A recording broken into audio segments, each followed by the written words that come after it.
They have presented two visions of government, much as the Constitutional Convention was presented with different views of the relationship between government and its citizens 200 years ago. One vision was described in the testimony of Admiral Poindexter, Lieutenant Colonel North, General Secord, and Mr. Hakim.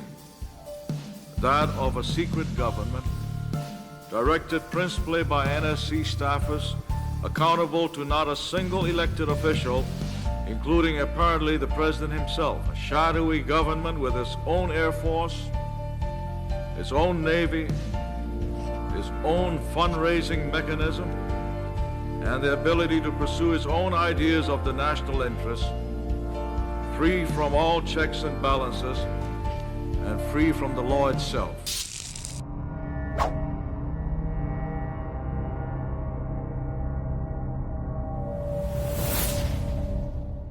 Today we're going to be discussing a story from a source who's been verified by myself to a degree of certainty as an accredited journalist. The source and others do promise that more information will be coming with hard evidence to back it up. That timeline and that time frame is yet to be determined. The evidence is overwhelming, some of which I may or may not have seen. Just the basics, the beginning. It's not a story that I look forward to talking about, but that's not the job. Through sources, I have learned about a program. This program is not like ATIP. It's not like OSAP. Frankly, it's like nothing I've ever heard of before. It may confirm parts of stories we all thought were above reality, make-believe, fantasy. What you're about to hear, you may not enjoy. However, we must realize this is reality, and reality is often scarier than fiction. In an undisclosed location lay a barren land on the surface, but deep inside and underground, that desert scape, lay a program and group of people. These people are part of a much larger network. They have their own Air Force, their own Navy, their own Army, and their own means of fundraising mechanism. They act confidently, they act swiftly, not to garner the attention of society. And for all intents and purposes, they are above law and order. It is with almost absolute certainty that I tell you there exists a fractal power and part of our military government, and it's been spawned by the military-industrial complex. They have technology that if the average citizen saw it, it would look like magic to them. These technologies were developed from another world. Michael Herrera gave testimony at Dr. Stephen Greer's Disclosure 2.0. This was held at the National Press Club. This event was part of Dr. Stephen Greer's effort to get the truth of the UFO phenomenon out there to the public. It was there the world was told that a group of Marines aiding in the efforts after the tsunami and earthquake subsequently in Indonesia in 2009. This group of Marines were patrolling in doing their security job for Hasty LZ, which is a hasty landing zone. It's a landing zone that moves. So they were performing security for that. They found themselves surrounded. Before they knew what was happening, they were disarmed on their knees and being told that if they moved or did not what these people were telling them, that they'd be smoked, and that means killed. In the distance, Michael says that he observed an octagonal craft that was going from a matte gray to a matte black in color. So it was changing color. This was hovering along the tree line, and there was this other part of the craft. It was like a platform, is what he said. And it was definitely a part of the craft because trucks with payloads and cargo on the back of it with pallets were driving onto this platform, and the platform would rise and meet this octagonal UFO that at each point of the octagon was flashing a different color, red, green, light blue, all of the colors.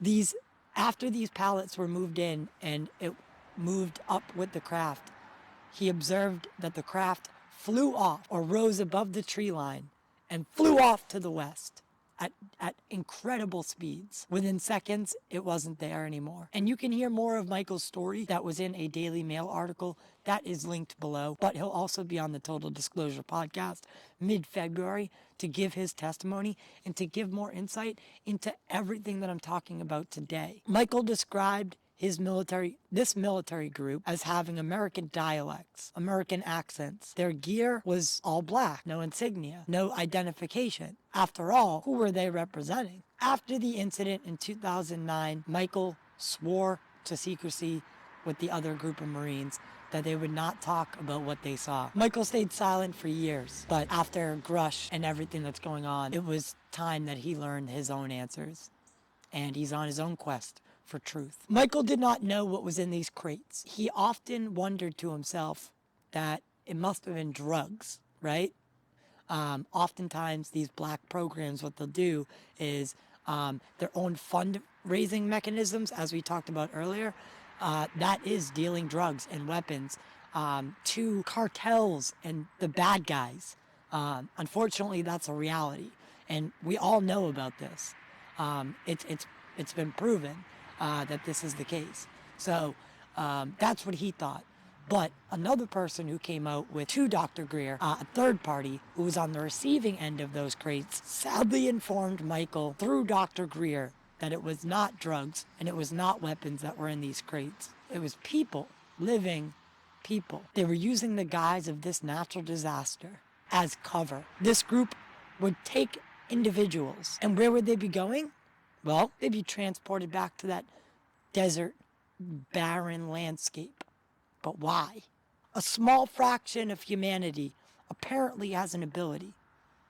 Dr. Nolan has talked about this. There is a trend, and with the evidence I was given, what I can say is that it is mostly women and children and a certain part of the male population that it meets a specific requirement. This requirement is not mine to disclose. This ability that they have is fundamental. It's about consciousness, and it always has been.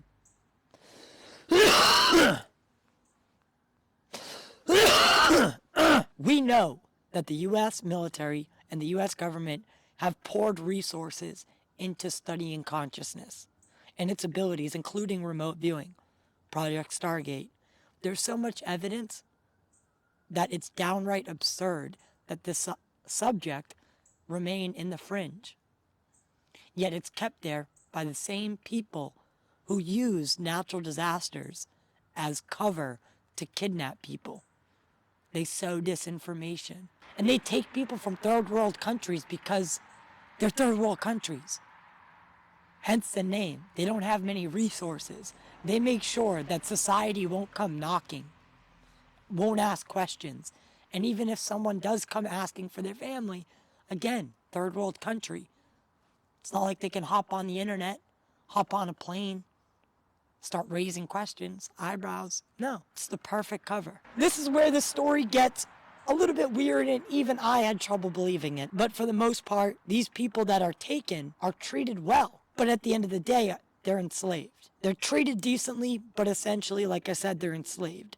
The ones that are keepers, aka the small percentage that have this ability or this trait, they're taken and used as a cog in a machine. This machine is either reverse engineered or recovered intact ET craft. An insider, whom at the moment remains unnamed for safety, sheds a bit of light on this deep black program involving psionics, where human consciousness serves as a control interface for advanced machinery, including ET craft, ET technology. This intricate system enables ordinary individuals, ordinary people, to use this small percentage of people as a means to control the technology. It's a way that they bypass the system. Look at it like this. If C controls B and B controls A, therefore C controls A. But this takes a toll on these recruits or keepers. They keep them hopped up on methamphetamines and very much high at a higher frequency vibration. They use drugs to keep their adrenaline up in their raised vibrations so that, you know, their body is very fatigued. And what they do, this program can be life-threatening to them. However, the program has seen advancements, but it raises serious concerns. What if this program were to trigger a galactic war, or a species that they get taken down decides enough is enough? It can't go on no longer. That will lead to chaotic and catastrophic disclosure. We know that they're using a process and protocols or set of protocols that, for this example, will relate to as like CE5 or HEIS. These ways that you can contact and basically call in extraterrestrial ships through your mind.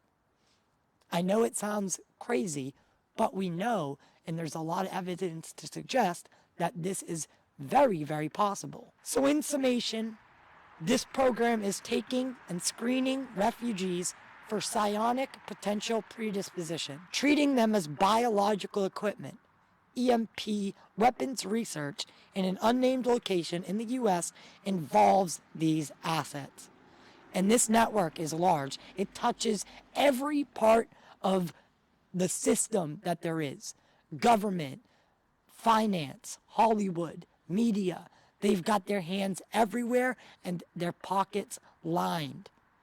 They keep people sowing disinformation. They keep us factionalized so we won't start asking questions. They're using these people to summon this craft and then engage them kinetically and bring them down. That is so that this shadowy program can send in a team to retrieve the asset, which is the ET craft and sometimes bodies. This program is highly secretive.